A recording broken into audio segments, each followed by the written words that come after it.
realistically you're setting yourself up to fail if you dive straight in to doing that full queen size quilt. You're not necessarily going to be really pleased with your end result because you've got to go into it step by step. You know, you start off something smaller and move up into that and not just go straight into it. So this is where the Skill Builder pattern number 1 comes in. So this is the table runner and placemats pattern. The most important thing about this is that it's pieced. This is the actual project here. Now, the reason why it's important that it's pieced is that so often we make quilts that are pieced, and so we need to have that to practice on. Often people might say, oh, I don't like table runners. That's fine. Use those bits to make bags. But the important thing is that you're learning such things like stitching in the ditch with the rulers. You're learning things like where do you place templates. You might be a more experienced quilter who says, oh, well, I can do the circles. That's great. Fancy them up, but you've already learning though how to place something on a block. For example, this block is designed to show you that you don't just have to do something in the strips of colour. You can treat a block as a whole piece, and that's sort of what this whole pattern is about.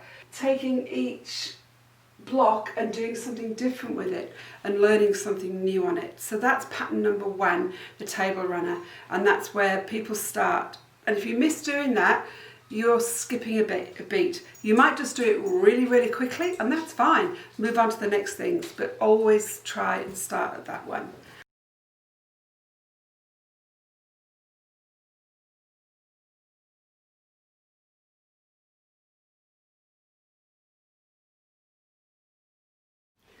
The next one I'm going to talk about is the simple circles, which is this project. So this is pattern number 2 in the series.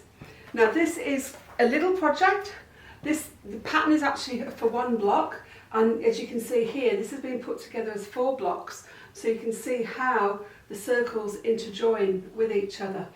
And I think that's a really cool thing to teach you guys, how one simple thing can actually become an amazing effect over a whole quilt. So just because you've done it with this sort of shape now, doesn't mean to say you can't then go in and ahead and put in some background filler to fill in all those spaces. You could put in another spin effect design in the middle. So you've made up those blocks, and that's going to make a really cool quilt, I think. And so the block in pattern number 2 is this, which shows you again how to use the crosshair lines, how to manipulate your shapes, and so how to work on the different spaces so you can see what different spacing looks like. So all sorts of information like that in that project too. So this one uses a set of 2 templates. Now I always recommend when it comes to sets, if you can, buy a whole set. So the Circles on Quilts is a set of 4 templates. So yes, you can do it with just set 1, which is 2 templates, but if you buy the set 3, which is 4 templates, what that means is that you can make your gaps 1/4 inch apart.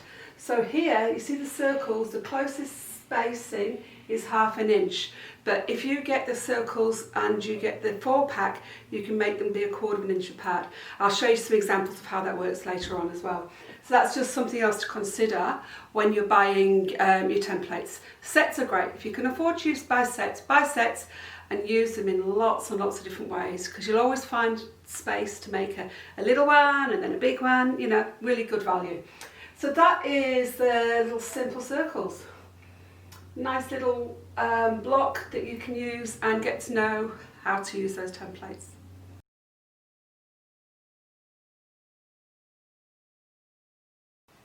Pattern number 3 is the feather play cushion, and on this we've used the feathered leaf templates, but not just in a straight line, but in quite different ways, also combining with straight line work as well, which is a really good way of learning how to sort of balance your feature quilting against background quilting. So that's a big key feature of that. I'll just pop that out the way. You can see it's here on the wall, so I can show you a little bit more of what this is doing. So you see how we created like a flower shape? That's just by turning around the feathers. It's not a different template. So in here there's only 2 sets of templates. You've got your feathered leaf templates and your straight template. And what this does is it breaks everything down into spacing, so you can use your crosshair ruler quite extensively to create your spaces to be able to put your different things into it. So another very useful thing, and it doesn't look that much bigger, but it's big enough to start you building on being able to manage something quite a bit bigger. So that's feather play pattern number 3. Pattern number 4 is circles rule. This is really stepping up the game in that it's quite a bit bigger, so you're learning how to manage something that's quite a size under the machine and how to move that around. You've also done a lot of designing before you even get to stitching on this. So you're learning how to break up your spaces using your crosshair rulers and your long patchwork rulers, so that you end up getting the borders the right size and where you're putting in the different motifs around the place. So it's a really, really good use of your time to learn those sort of processes. You're also learning what it's like. You remember earlier I talked to you about 1/4 inch and 1/2 inch circles? So these ones, circles are 1/4 inch apart. So here, quarter, whereas the one that's half? And that's a 1/2 inch space here.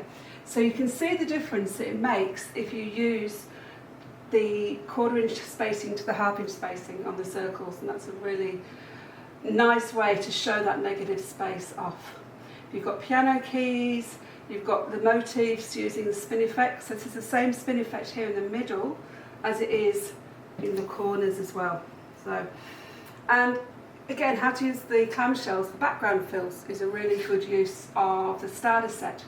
So you might have realised now we're starting to pick up, you've got your starter set templates, you've got your circle templates, you've got your feathered leaf templates, you've thrown in here a bigger spin effect template. So you're starting to build up a collection of templates that you can use on your quilts in a cohesive way, so that it's not just all randomly selected, oh I like the look of that one, or I like the look of that one. It's actually collected together as a collection so that they can be used together and work with each other really well. So that's another part of what we do with the Skill Builder, is doing that too. So there you go, that is skill done number 4, circles rule. And I think you can agree with me, it's a nice one to finish on because it's a pretty impressive design in terms of the space that it fills. And again, if you want to go to town and fill up more of this space with background fills, there's loads of different things then you can do with it. So that's a really good way to get to it.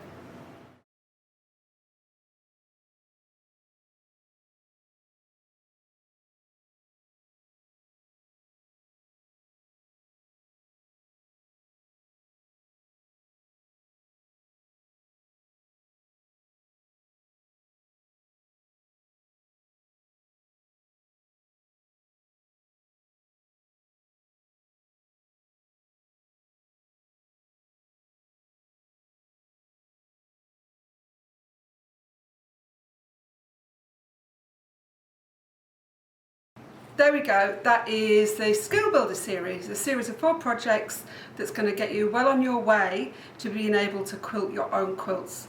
Take the skills that you learn from doing this step-by-step process and put those into your own quilts, along with that collection of templates that are really useful, and you are going to be able to do some really great quilting.